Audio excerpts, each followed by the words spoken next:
What's going on, everyone? Mike Kadlick and Tayler Kyles here for CLNS Media, getting you ready for 2024 Patriots training camp. We're back with bold predictions. A reminder, we're powered by Game Time. Head over to Game Time and use code CLNS for $20 off your first purchase. Terms apply. Tayler, 2024 training camp, Patriots are getting ready.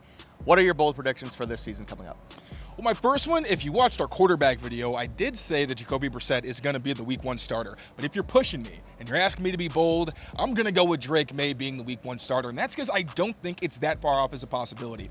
This is a guy with the talent, obviously, to be a franchise quarterback.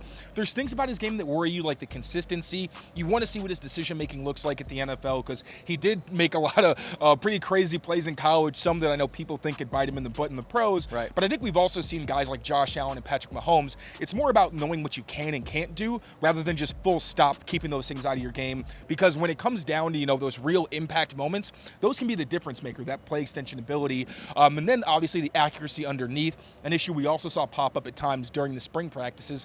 But I mean, those are kind of small pickings when it comes to the entire picture of Drake Maye. This is a guy with much better instincts and intelligence, I think, on the field than he gets credit for. We saw it at times even during the spring where, he's using his eyes and pump fakes to create throwing windows. He's putting the ball where only his guys can get it. You really just want to see him start stringing those kind of plays together more consistently.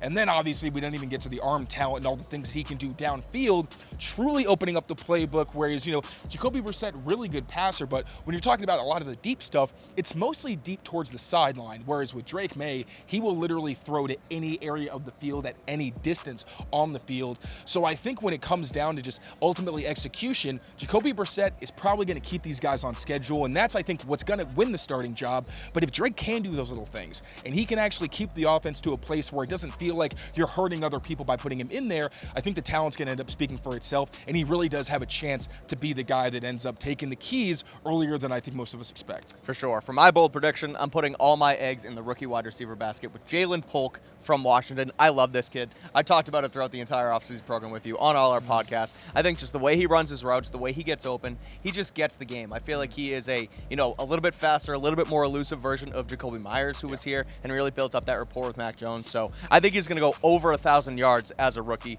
I think the sky's the limit with this kid. I truly think he can do it.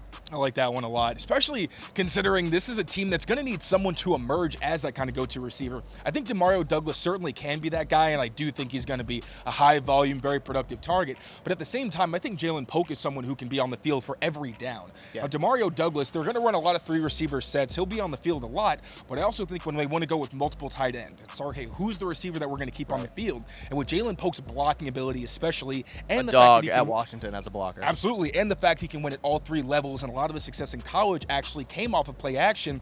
In this offense, that feels like a perfect fit. Right. I think he's maybe even going to leapfrog some of those veteran guys in that kind of Z receiver role. So I don't think that's a crazy prediction. I could definitely see him being one of, if not the most productive receiver on this team. You got any more bold predictions for us before we wrap it up? I'm going to go with Patriots being a top 5 defense. Love it. I don't know how bold that is necessarily, but Yeah, they're pretty damn good. With the pass defense still, was like a middle of the pack last season, but that was without Christian Gonzalez and Matthew Judon. I think this year, obviously with Judon and Godchaux, we don't really know what their situations are, but you do get Christian Gonzalez back. I also like the additions they made with Armon Watts. I think gives you more pass rush than what you got with Lawrence Guy. Yep. Sione Takitaki is a guy who I think is going to have a role in this defense, gives you a lot of talent. And then you look at Keon White and Marte Mapu. I think they're going to take a step forward as playmakers, and that's the biggest thing. Last season, it was really just Jabril Peppers and Jelani Tavai, like forcing turnovers, consistently making plays in terms of getting the ball back. Obviously, Christian Barmore going to be even more motivated, hopefully, now that he's got that deal cash in, want to be the guy in this defense. And we've seen, even in these offseason rankings, he's kind of been, I feel like, a little bit overlooked.